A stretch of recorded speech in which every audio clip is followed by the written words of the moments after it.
Praise the Lord. தேவனுக்கே மகிமை உண்டாவதாக. இந்த காலை பொழுதும் உங்கள் அனைவரையும் சந்திப்பதில் மிகுந்த சந்தோஷம் கொள்கிறோம். கர்த்தர் உங்களை ஆசீர்வதிப்பாராக. வாருங்கள், தேவனிடத்திலிருந்து ஆசீர்வாதத்தை பெற்றுக்கொள்வோம். இந்த நாட்களிலே உலக நாடுகளுக்காக ஜெபித்து கொண்டு வருகிறோம். அந்த வரிசையிலே நார்வேக்காக ஜெபிக்கிறோம். அதற்கு முன்பாக இந்திய தேசத்துக்காக ஜெபிக்க போகிறோம். கர்த்தர் உங்களை ஆசீர்வதிப்பாராக. அதுக்கு முன்பாக திருமண நாள் மற்றும் பிறந்த நாள் காணும் அனைவருக்கும் எங்கள் யூடியூப் சேனல் வழியாக வாழ்த்துதனை தெரிவித்துக் கொள்கிறோம். கர்த்தர் தாமே உங்களை ஆசீர்வதிப்பாராக. இந்த நாட்களிலே தென் மாவட்டங்களிலே பெய்த அநேக கன மழையினால இழப்புகள் நிறைய காணப்படுகிறது. வீடுகள் சேதங்கள், கார், அநேக பொருட்சேதங்கள் ஏற்பட்டிருக்கிறது. இந்த சூழ்நிலையிலே அந்த மக்கள் பரிதவிக்கிறார்கள்.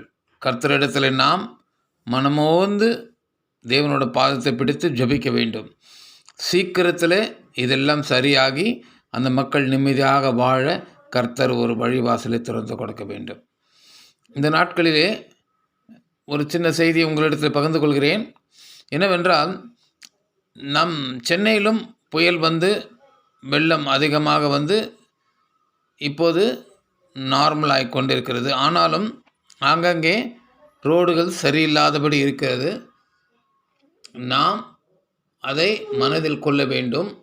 ஏனென்றால், நாம் போகும்போது ஒரு சிறிய கற்கள் ரோடில் இருக்குது. அதன் மேல் உங்கள் சக்கரங்கள் படும்போது ஒருவேளை தடுமாறி நீங்கள் விழலாம். இல்லை என்றால் அந்த கல் அங்கே நடந்து போகிறவர்களோ இல்லை வாகனத்தில் செல்பவர்கள் மீதோ பட்டு ஒரு பெரிய காயத்தை ஏற்படுத்திவிடும். அதனால் உங்களிடத்தில் தயவு சேர்ந்து உங்களிடத்திலே நான் கேட்கிறேன் என்னவென்றால், நீங்கள் மெதுவாக செல்லுங்கள். ஏனால் சாலையிலே வயதானவர்கள் போவார்கள், வியாதிஸ்தர்கள் போவார்கள், சிறு பிள்ளைகள் போவார்கள். இதெல்லாம் மனதில் கொண்டு நீங்கள் இந்த ரைஸ் பைக்கை ஓட்டுற மாதிரி சாலையில் தயவு செய்து இப்போ இல்லை எப்பவுமே அதிவேகத்தில் வாகனத்தை செலுத்தாதீங்க. காரணம், உங்களுக்கும் அது சேதாரம் ஏற்படும். உங்கள் குடும்பத்திலே உங்களுக்காக காத்து கொண்டிருக்க அநேக உறவினர்கள் இருக்கிறார்கள். நீங்கள் ஹீரோ என்று நினைத்து கொண்டு நீங்கள் செய்கிற ஒவ்வொரு செயலிலும் பலருக்கு ஆபத்துகளை விளைவிக்கும்.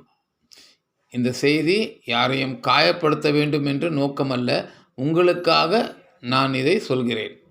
வாங்க ஜெபிக்கலாம். கர்த்தாவே, இந்த காலை பொழுதுக்காக உமக்கு நன்றி அப்பா. அப்பா, தென் மாவட்டங்களில் அதிகமாக மழை வந்து அநேக போராட்டம், அநேக பொருட்சேதங்கள் ஏற்பட்டிருக்கிறது தகப்பனே.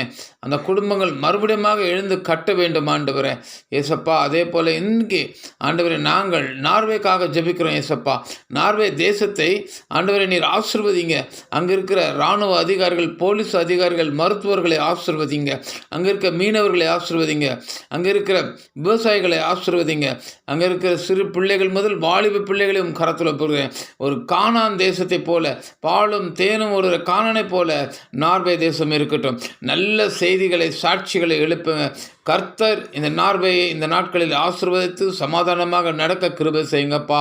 அப்பா, எங்கள் ஜெபத்தை கேட்டுவிட்டீர். இந்த ஜெபத்தில் பங்கு கொண்ட ஒவ்வொரு குடும்பத்தையும் நீர் ஆசீர்வதியும் தகப்பனே. இயேசு கிறிஸ்துவின் இனிய நாமத்தில் ஜெபிக்கிறோம் பிதாவே. ஆமேன், ஆமேன். ஹல்லேலூயா.